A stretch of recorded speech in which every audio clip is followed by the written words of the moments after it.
Hi everybody, welcome to this Wall Street News. According to the US Department of Labor, the number of Americans who claim unemployment benefits fell from 243,000 to 238,000 in the week ending June 15th.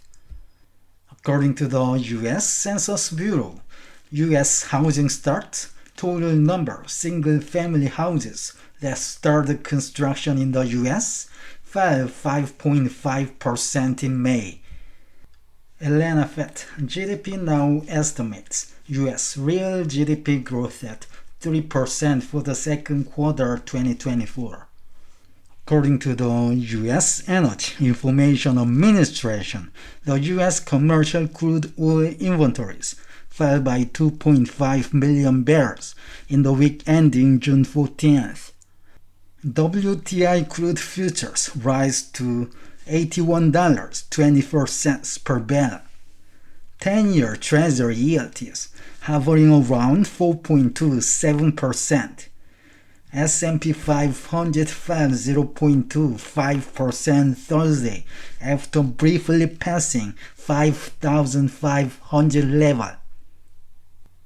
According to the U.S. Department of Labor, the number of Americans who claim unemployment benefits fell from 243,000 to 238,000 in the week ending June 15th, higher than expectations of 235,000.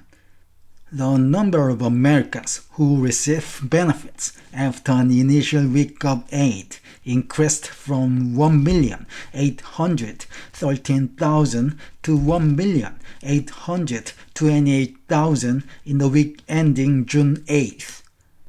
If you look at the one-year chart, you can find an uptrend starting from the end of April. According to the U.S. Census Bureau and the U.S. Department of Housing and Urban Development, U.S. housing start, the total number of single-family houses that started construction in the U.S. fell 5.5% month-over-month to 1,277,000 in May. Building permits, a proxy for future starts, were 1,386,000, down 3.8% from the previous month. U.S. housing starts at 1,277,000 is the lowest since July 2020. According to the Federal Reserve Bank of Atlanta, GDPNow estimates U.S. real GDP growth at 3% for the second quarter 2024, updated based on the U.S. housing starts, down from 3.1% on June 18th. According to the U.S. Energy Information Administration, U.S. commercial crude oil inventories, excluding those in the Strategic Petroleum Reserve, fell by 2.5 million barrels, from 459.7 million to 457.1 million in the week ending June 14th. The crude oil inventories in the Strategic Petroleum Reserve continued to increase from 370.5 million to 370.9 million barrels.